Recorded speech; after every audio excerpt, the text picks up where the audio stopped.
घनसावंगी तालुक्याच्या वतीनं महाराष्ट्र राज्याचे मुख्यमंत्री सन्माननीय एकनाथजी शिंदे साहेब यांनी या ठिकाणी निवेदन दिलेलं आहे सन्माननीय तहसीलदार मॅडमच्या माध्यमातून।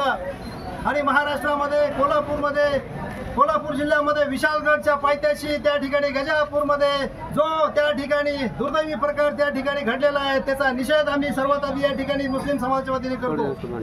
आणि आज आपण बघू शकतो की त्या गावामध्ये अत्यंत निंदनीय प्रकार त्या महाराष्ट्राला लाजवेल, पुरोगामी महाराष्ट्राला लाजवेल असा प्रकार त्या ठिकाणी घडलेला आहे।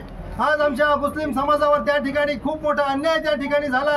आमच्या त्या ठिकाणी आपण बघू शकतो की आमच्या समाजाची त्या ठिकाणी घरं जाळली, मुलांना मारलं असा भयानक प्रकार त्या ठिकाणी घडलेला आहे। म्हणून आम्ही या ठिकाणी त्याचा निषेध केलेला आहे आणि सन्माननीय साहेबांना विनंती केली की जे कोणी त्या ठिकाणी दोषी असतील त्यांच्यावरती कठोर अशी कारवाई झाली पाहिजे। त्या ठिकाणी CBI मार्फत त्या ठिकाणी चौकशी झाली पाहिजे आणि जो कोणी मोरखे असेल, जो कोणी त्याच्या पाठीशी असेल ते तुम्ही शोधला पाहिजे आणि त्याला त्या ठिकाणी तुम्ही गुन्हा दाखल केला पाहिजे। दुसरी अशी आमची या ठिकाणी मागणी आहे की ज्या त्या ठिकाणी जो काही हानी झाली, आमच्या समाजाची जे काही घरं पडली त्यांना त्या ठिकाणी तुम्ही नुकसान भरपाई दिली पाहिजे, त्यांचा पुनर्वसन त्या ठिकाणी तुम्ही केलं पाहिजे। तिसरी आमची अशी मागणी आहे की जे कुटुंब त्या ठिकाणी जखमी झाले, त्यांचं मानसिक हरण झालं, त्यांचं शारीरिक हरण झालं, त्यांना प्रति माणसाला तुम्ही 5 लाख रुपयाची मदत त्या ठिकाणी तुम्ही मुख्यमंत्री सहायता निधीमधून दिली पाहिजे, ही आमची या ठिकाणी मागणी आहे। त्यानंतर अल्पसंख्याकांवरती जे काय तुम्ही आज आमचे हल्ले होत आहेत म्हणून आमच्यासाठी कठोर असे विशेष अधिवेशन तुम्ही घेऊन आमच्यासाठी कठोर असे कायदे करा, ही आम्ही या ठिकाणी मागणी केलेली आहे।